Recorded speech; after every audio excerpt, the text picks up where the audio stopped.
Hello Daily Drafters and welcome back to the channel for today's Arena Gauntlet League match. It's the beginning of week 5. Things are about to start get interesting here. We've got higher stakes and higher level of competition now that we've entered week 5. Many players have been eliminated, many more great players remain, and today will be match number 21 of what we hope to be 30 matches here in the league, and we'll see if we can make it toward the end. This Abzan mid-range deck is the deck that we've been running through the league so far and had mixed success with, but overall a positive record leading into week 5, which is always a decent sign here. But we've got lots of twos, couple negotiations, nice curves, struggles against some of the more late game decks, but it can really punish them if they stumble on their mana as well. It's going to be a fun one today. Let's get into our intro. Well, it is the beginning of a new week here in the league, so let's reflect on the Ascendancy Challenge results from week 4, where the Abzan clan finished in 3rd place. Not a horrible showing, but Teamer's starting to make a push toward the top here. Teamer did have pretty far and ahead of the best win rate among all clans last week.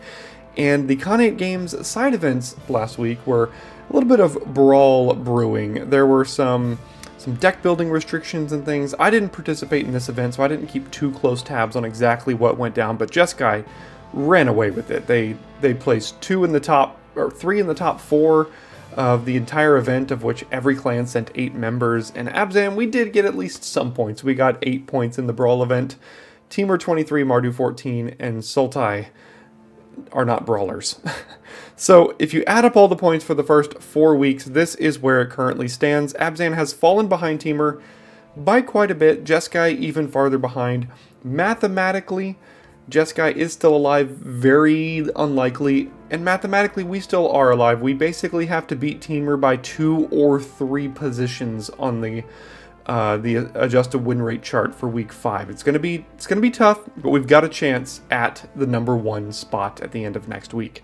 Now, when it comes to the individuals of the league, let's look at how week 4 ended in the top 11 out of 187 members. We do have 89 members that have been eliminated so far, with 95 of us remaining, and here are the top 11 of those 95. We've got 16 and 4s, 15 and 5s, a couple 14 and 6s, and then that 13 and 7 record is also where we stand, and it goes all the way down to 36th place. So there are like 26 members of the league at 13 and 7, including us down here in 23rd. So we're like kind of right in the middle of all of those 13 and 7s. This week is going to separate these 13 and 7s quite a bit to see if anybody can go on a 5-0 run. Even a 4-1 run might put them in a good spot for week 6. Within the Abzan clan, we do sit 4th, but like I said, I mean, all the way down to 9th, we have 13 and 7 members. The Dragon and Made My Bus are down there at 12 and 8, and if we do win that Ascendancy Challenge, the top 8 of us are going to participate in a clan mega draft against each other. So a lot to play for still here left in the league, and today's match is going to be against a member of the Mardu clan, Tuper, who has a record of 12 and 9. This is his second match of the week. He's down in 59th place, playing a Jeskai deck, straight Jeskai, which is kind of interesting. I don't think we've really seen that much yet this league.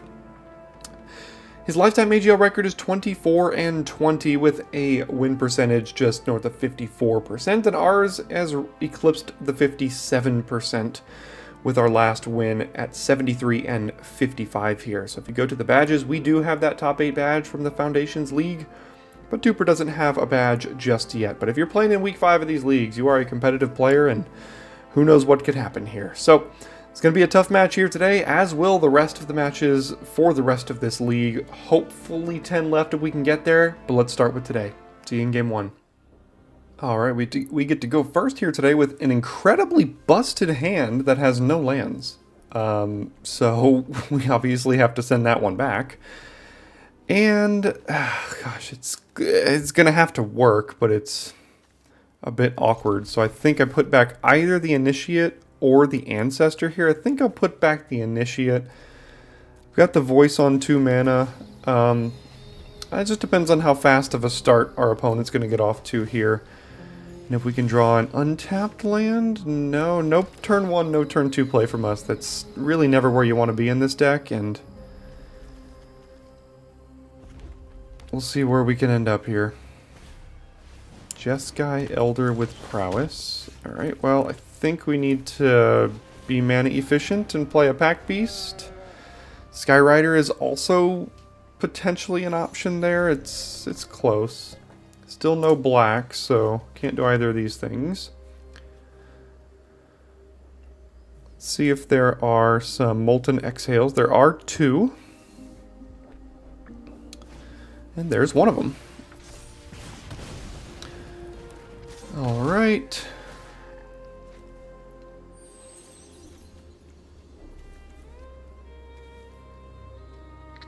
I mean, if we miss a land, we play Skyrider. If we...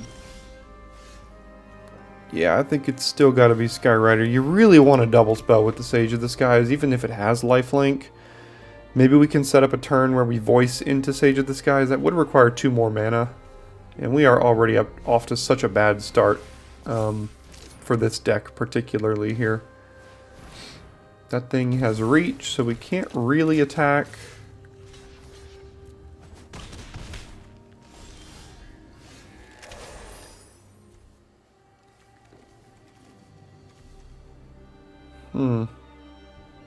I mean, I guess we'll just play a better blocker here, but yeah, you know, sometimes you stumble on mana, and that looks to be what's happening here. Mull to 6, and kind of have to get stuck with what you've got.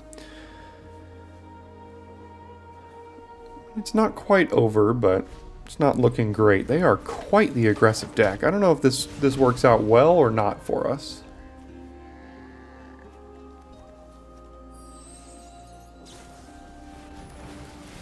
Yeah, I mean, the Corey Steel Cutter is it's pretty brutal, but... Yeah, they are going mega wide here.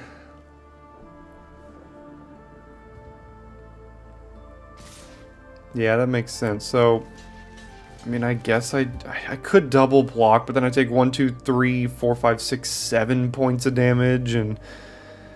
I mean, none of this is great. Might just have to play a Sage of the Skies as a 2-3 next turn. Yeah, I mean, we're just... None of this has Vigilance, does it? No. Yeah, this just didn't work out for us here. So we're going to have to hope that game 2 can go a little bit better, and we could potentially find a decent sideboarding plan against a deck like this. Quite an aggressive-looking Jeskai deck here.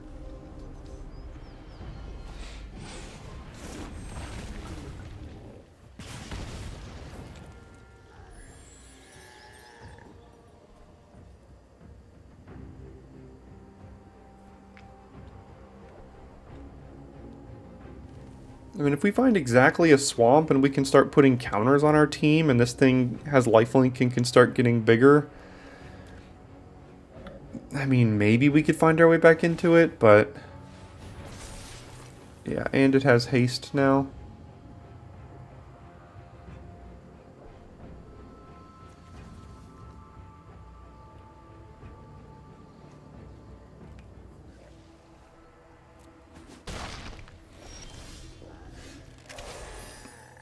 Well, that's going to have to be used defensively here.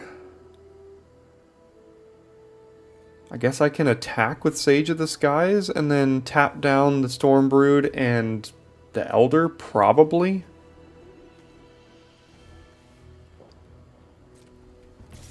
Never mind, that has reach. I mean, it gains life, but it's going to gain life on defense too. I don't know. Alright, no attacks. Go ahead.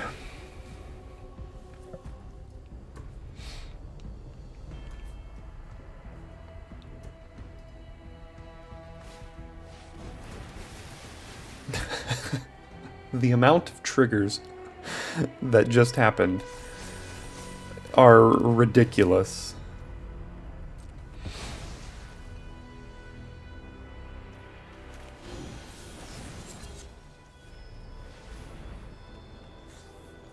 Counterspell. Okay. We're done in game 1 here. What do we do about this in sideboarding? That was not at all competitive. Let's see.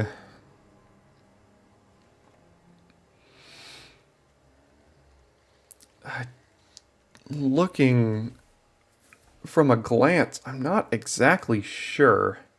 I mean, there's the Sentinel, but I don't know how much more defensive we want to get. Like, our deck doesn't play well defensively. I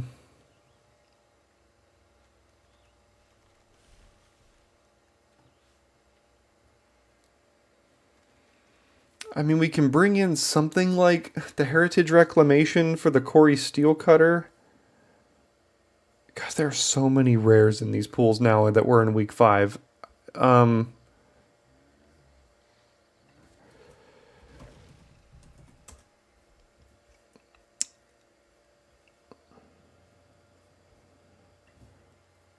a Glacierwood Siege, a Stillness in Motion. Those don't necessarily scare me that much. And the Corey Steel Cutter plus, yeah, that's really the only card that a Disenchant would scare me of in this deck. We could try to be lower to the ground, but that deck is too. So something like Mardu Skullhunter doesn't even seem good. It just trades for a 1/1. Even though it might get a card out of hand. There's the Nightblade Brigade, but like...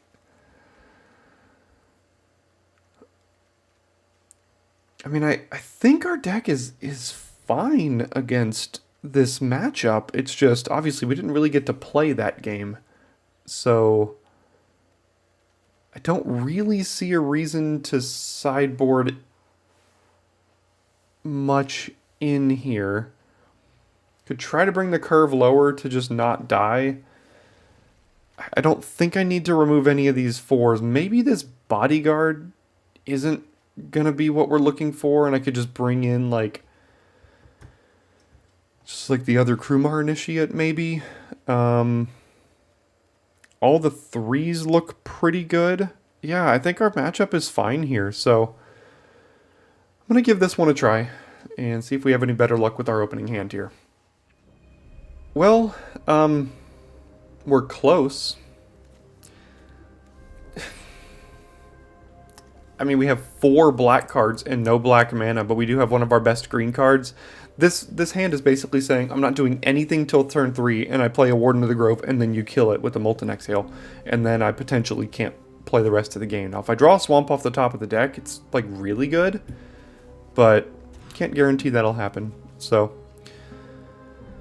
we'll go ahead and keep 6, and I could put back one of the 4s, but I want more threats here, so I'm just gonna keep the 6, play the 2-drop, and see where it goes from here. Would love to find a 3 off the top of the deck. Or a play I can make, I guess. Any play.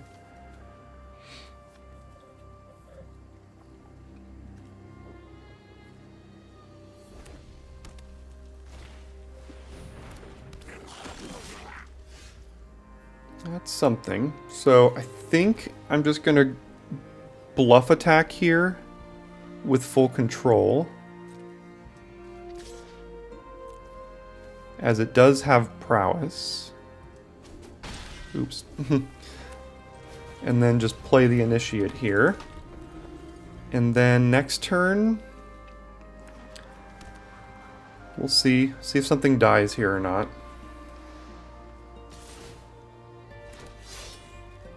That's got Menace. I don't think I need to block the 1/1. And then what's the follow-up?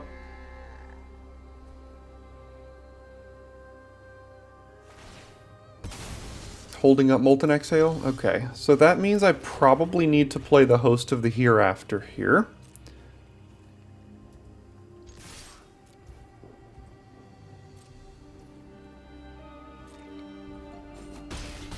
As opposed to the Siege, and then see if something dies to a Molten Exhale. Forgot to check if there are any counters as well, counter spells. There are... Yeah, there's the Molten Exhale. And then I can put the counters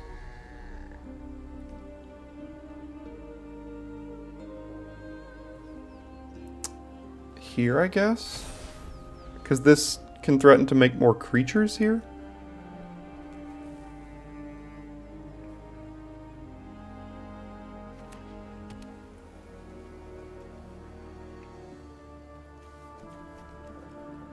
Unfortunately, can't make a creature and cast Barren Steppe Siege this turn. But we'll see what the play is on the opposite side here. It's just the Storm Brood. Okay.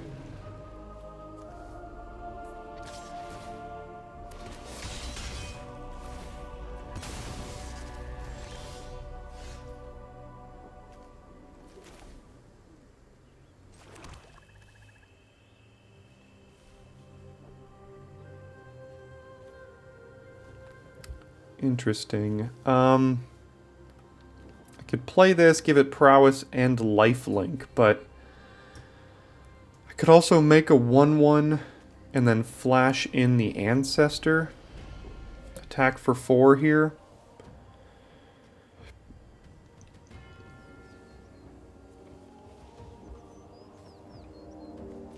And then next turn maybe make another 1/1 and play the siege if I draw an untapped land.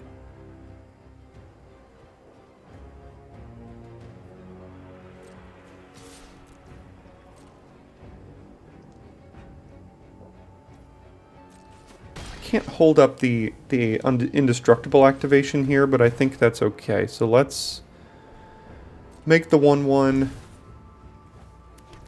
and then hold up Ancestor here.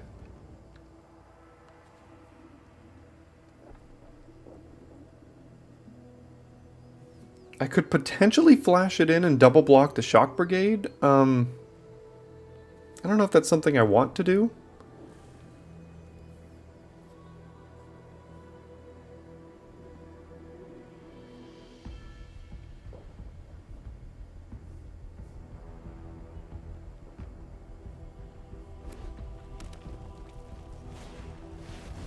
That is an enormous card that I can't really attack past. So, yeah. Well, I guess now I can eat it, because I'll trade it for a 1/1, or I could just eat this 1/1 here. Oh, geez, a 5/9 Ward 2, eh?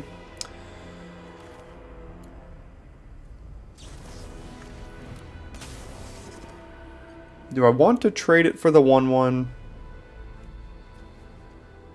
Or just eat this 1/1 here? What happens on the backswing? I attack here with, let's say I attack with everything. 1, 2, 3, 4, 5, 6.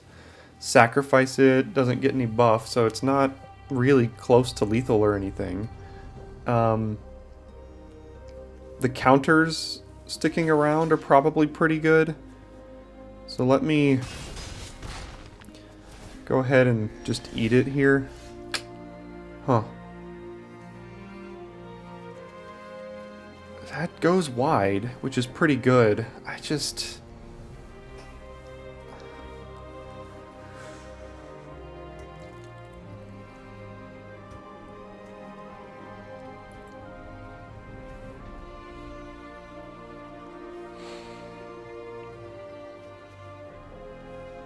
probably need to go wider than them. So when this attacks, it stuns itself and then draws 3 cards. Yeah. Okay. Let's just do this and I think make another 1/1.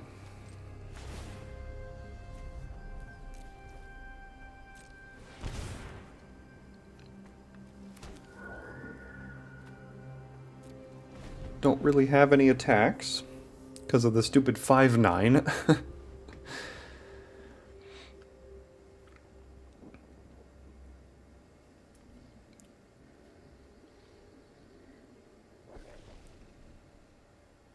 There are 20 rares and 2 mythics in their pool of cards. Now that we're getting close to many opponents having 8+ losses, so at least 8 more packs, so building a sealed pool out of 14 packs here. I don't have a flyer, so, I mean, storming off with the Storm Brood could potentially kill me if they're able to just kind of go crazy with that. Can I afford to take 9 here, or 5, go to 7? I don't think I can, because this thing can really threaten my life total. So, I think I have to just chump with a 1/1. And then what's the follow-up here?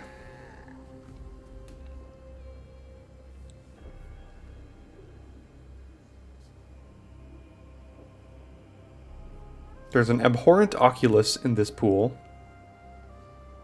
Can't cast it, though.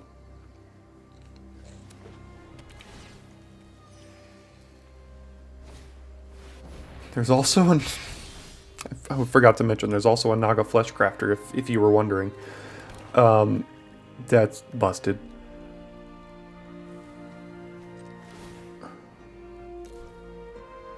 I can't attack into a 5/9. Two of them.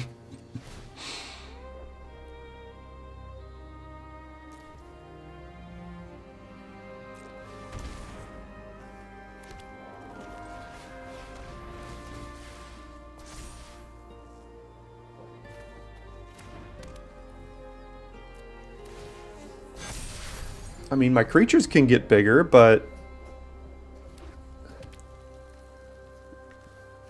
don't know how much that's gonna matter.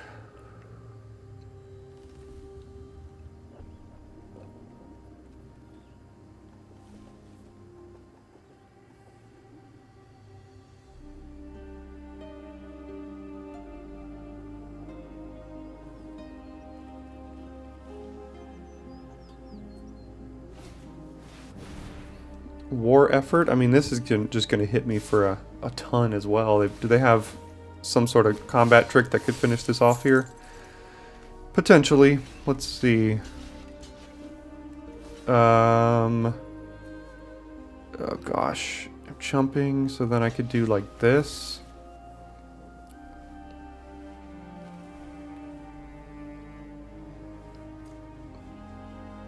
I mean, maybe there's a world where this thing could kill me this turn. I don't know. Maybe a Rebellious Strike. I think that would do it. 8, 9, 10. No, it just goes to 10. Okay, well then I guess we try it like this.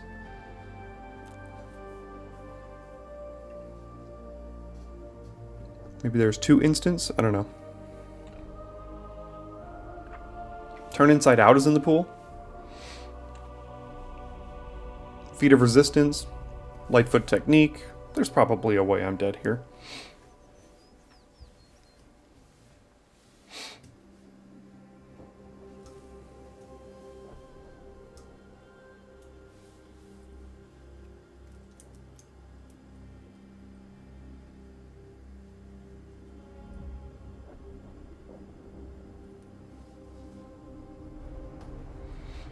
I mean, on the backswing, I have, what, 1, 2, 3, 4 creatures, but it's 3 mana over there. They wouldn't have attacked and left themselves dead on the backswing. I can't imagine.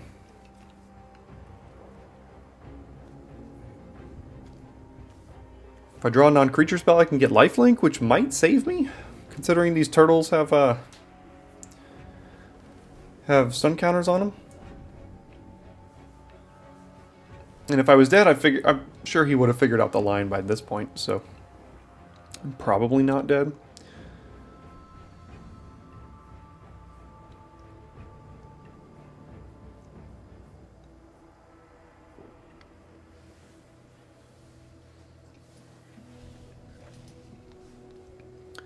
Might just be deciding if it wants to kill any more of my creatures instead of pushing more damage with the Stormbrood here.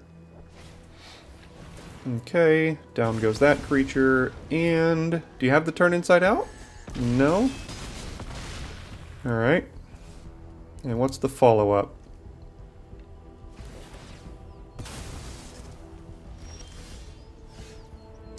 Well, I got nothing to do except attack here, and then die to the Stormbrood, because I'm sure there's something. What could it be?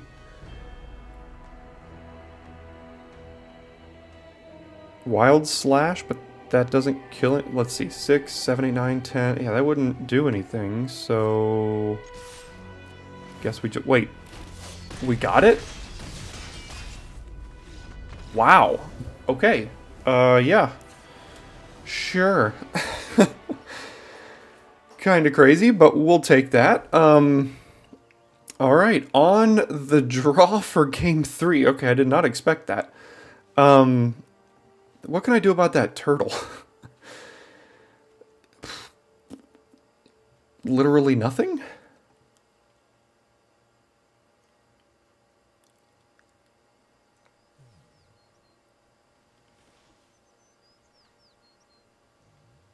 I don't see anything great against the turtle.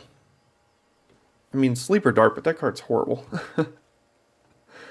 So what else could I do in my own game plan? I've got the Undying Malices, but there's only 2 Molten Exhales. There's not like a ton of removal from over there. There's the War Effort.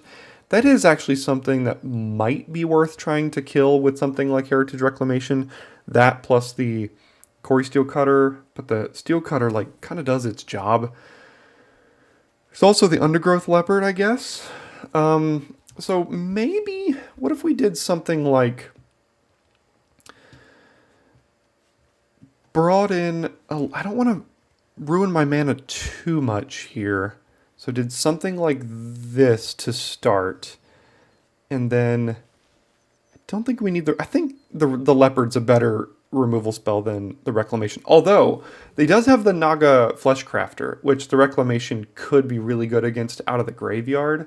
So let me bring that in temporarily. Is there anything that's like notably worse on the draw? Initiates are a little bit slower on the draw. Why does it take out all 3? I hate that. And then no, what is it? Whale of War. Is that good?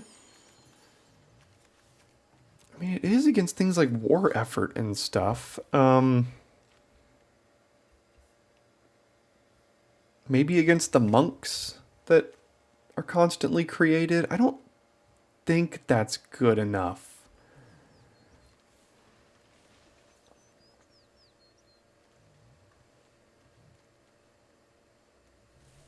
Gotta keep all my 4s, 5s, and 6s, I think. I really like all my 3s. The Ancestor is slightly questionable, I suppose.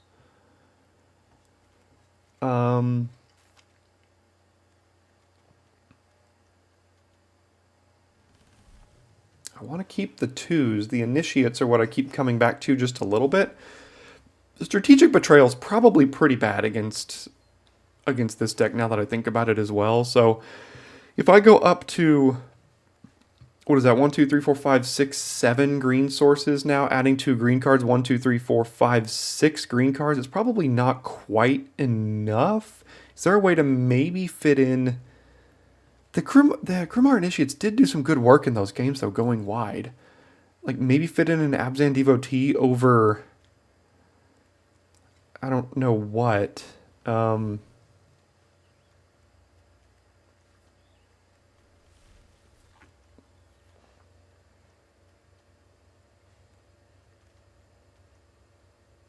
Yeah, I think this is probably fine. I don't really ever need any more than 1 green source on the battlefield most of the time. So I think I'm pretty sure this is how I'm going to run this into game 2 or into game 3 here on the draw. Let's hope for no mulligans.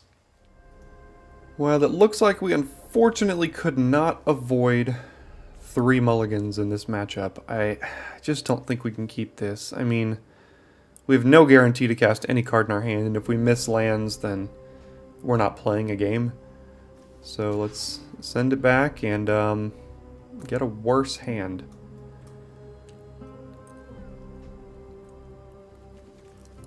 Alright, keep 6. It's not any better than the 7, but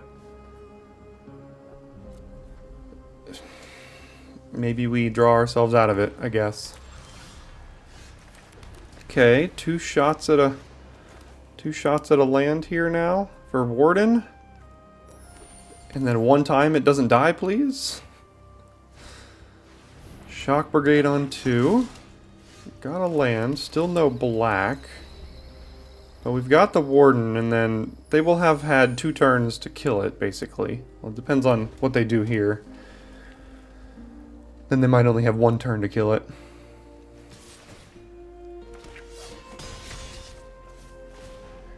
Yeah, alright. I don't like this, but I think I need to play the Warden? Whatever I play is dying, so like, I guess I could play Pack Beast and then have it die to Molten Exhale, and then Warden next turn? Conversely, I just play Warden this turn, it dies, and then play Pack Beast next turn. This is a better blocker against them. I mean, not really, though. This is going to be a 4-4 at some point. So what do I lead on here? Like I said, not very many counters, but there is the 2 Molten Exhales. They both do dodge. They have a Channel Dragonfire and stuff, too. The Molten Exhales deal 4. If they dealt 3, I would be playing the Pack Beast for sure, but there's also a Confounding Riddle, which counters a spell. Okay, I'm going to go for the upside play here and see if that works out.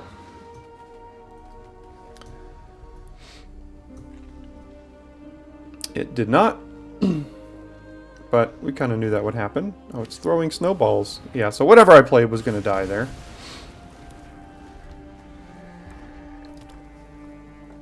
So next turn, oh, there's the Steel Cutter and a double spell.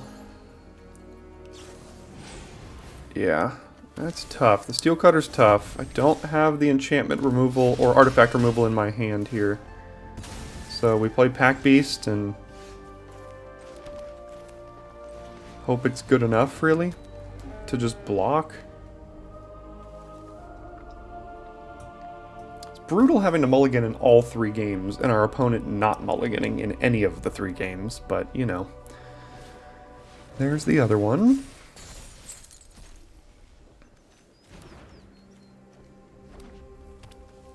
And it has haste, so yeah.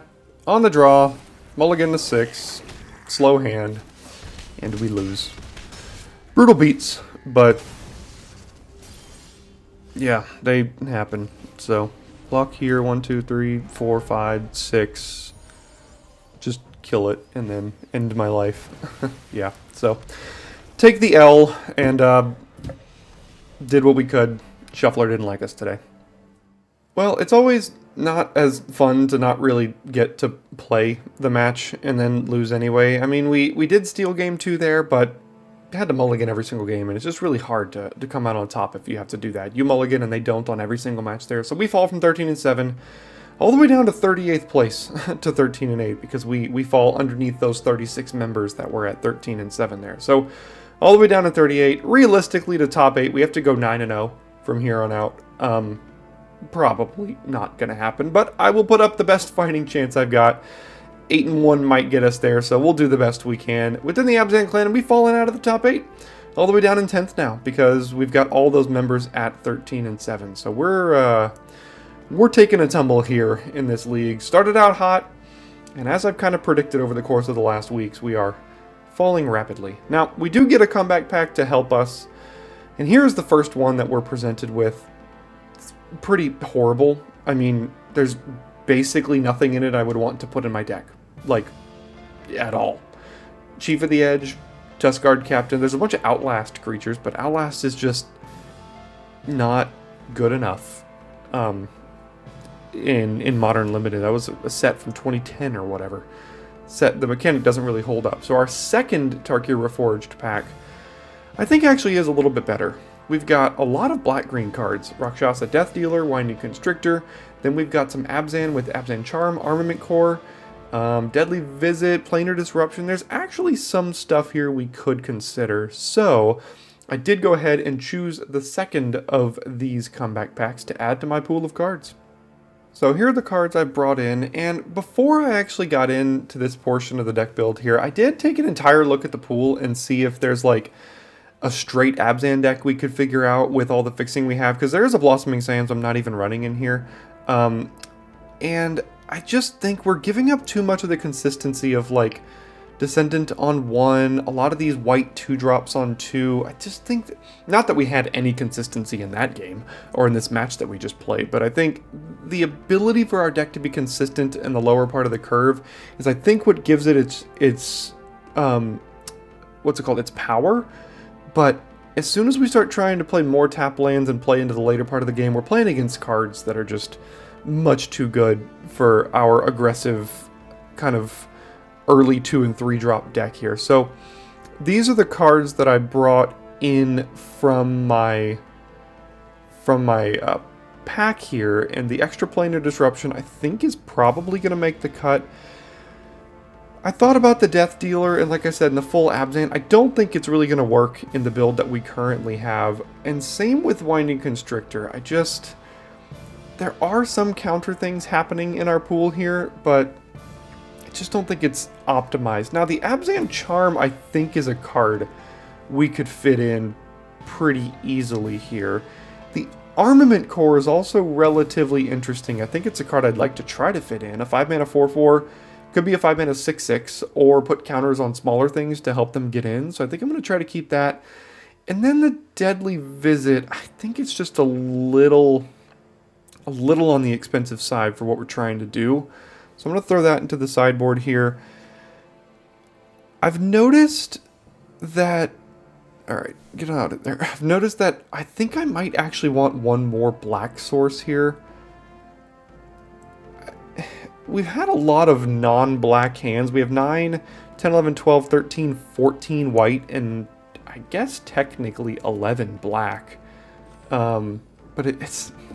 Maybe I don't need much more black, because 69% white pips and 38% black pips. I mean, I feel like this balance is pretty good. So, with that in mind, what would we move to cut now? What has kind of been underperforming the most? Strategic Betrayal, I think this might need to start coming out of the sideboard. It doesn't really hit what we want, and by the time we want to be casting that, we need to be casting 2 drops as opposed to a 2-mana removal spell here. This Bodyguard has kind of been on the chopping block for me for a while, so I think I'm going to move that to the sideboard. And then I mean, the Current is probably still good enough. We did just add another removal spell. I love all my 3s, I think. The Ancestor is the closest to not working, but it's stolen some games for me. And then I like the 2s.